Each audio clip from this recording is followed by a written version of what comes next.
আসসালামু আলাইকুম দাদার আবুয়ারা কেমন আছেন? আশা করি সকলতে ভালো আছেন। আজকে মুই মুড়া রানমু, তাই মুড়াটা বাজারে কিনে আনছে। বড় সাইজের একটা মুড়াটা বাইসে লইছি। পরে একটু আগুনে সেক দিয়ে লইলাম, বাইসে টাইসে ভালো করে আবার আগুনে সেক দিয়ে আবার বাছলাম, কারণ দেখা গেছে ছোটো ছোটো পশম থাকে, এইগুলো আমি বাইসে লইলাম। বাইসা মুরগিটা আমি কুটতে লইলাম, কুটতে আমি ধুয়ে লইলাম। এবার চুলায় কড়াই বসাইলাম, কড়াইতে তেল, কিছু পেঁয়াজ কুচি দিয়ে দিলাম শুকনো মশলা, তেজপাতা, এলাচি, দারচিনি, লং, তারপর দিয়ে দিলাম লবণ, তারপর হলুদের ফাঁকি, মরিচের ফাঁকি, আদা রসুন বাটা, তারপর এগুলো হচ্ছে গুঁড়া মশলা।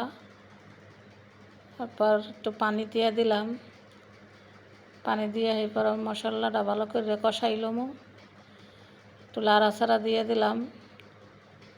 এই যে আমার মশলাটা কষানো হয়ে গেছে। এবার আমি যে ধুয়ে রাখছিলাম গোস্তটা, এই গোস্তটা আমি দিয়ে দিব। সাথে 2-3টা আলু দিয়ে দিছি কাটটা, তাই আলু দিয়ে লাড়াচাড়া দিয়ে দিলাম। এবার কিছুক্ষণ ঢাকা রাখবো, তো কিছুক্ষণ ঢাকার পর আবার একটা লাড়া দিয়ে দিলাম। তো এই যে আমার গোস্তটা একটু সেদ্ধ হয়ে গেছে, কষানো হয়ে গেছে। এবার একটু পানি দিয়ে দিলাম, পানিটা একটু কম দিছি কারণ ফার্মের মুরগি সেদ্ধ হয়ে গেছে, কম পানি দিলে হবে। তো এই তো আমার গোস্তটা হয়ে গেছে।